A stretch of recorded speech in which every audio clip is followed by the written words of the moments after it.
শোন মা, এদের এটা হলো উত্তর পাড়া জমিদার বাবু আর এটা হলো দক্ষিণ পাড়া জমিদার বাবু। এরা দুজনে তোর বিয়ের প্রস্তাব নিয়ে এসে, তুই কাজ ছেলেকে বিয়ে করবি? আব্বা, ছেলে কোনটা?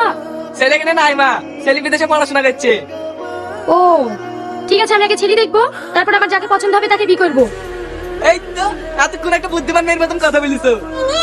আমার ছেলে একবার আমার কেন মতন দেখতে, ফর্সা টুকটুকি, একবার দেখলে তুমি চোখ ফেরাতেই পারবে না। চোখে সুইচলে তো দেখবে মাসির দানা সীমান, আর দেখলি মাঠ খারা। আমার ছেলেকে দেখতে হবে অমিতাভ বচ্চনের মতো লম্বা, ফিটিং কি, বডির দাম তো ভাই কঠিন। ঠিক আছে ঠিক আছে, আর কথা না বাড়ি আপনারা আপন আপন ছেলে খেলে আসেন, তারপরেই বিয়ের কথা ফাইনাল হবে। আচ্ছা ঠিক আছে, কালকে নিয়ে আসি। এই চল। এই বিশু, বাবুকে ফোন লাগা।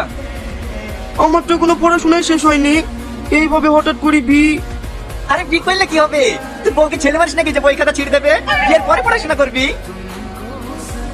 কোনটাল রে এইভাবে বারবার ঘরে মারছে?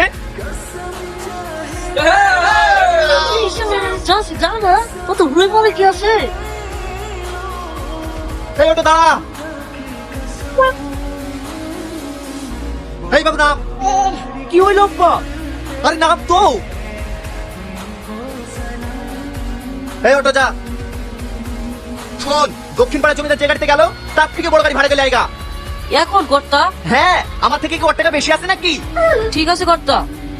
আব্বা, এখন আমার গাড়ি কি হবে? আর তোমার তো 1/2 কিলোমিটার আছে, চলো আমরা একটু হেঁটে চলে যাই।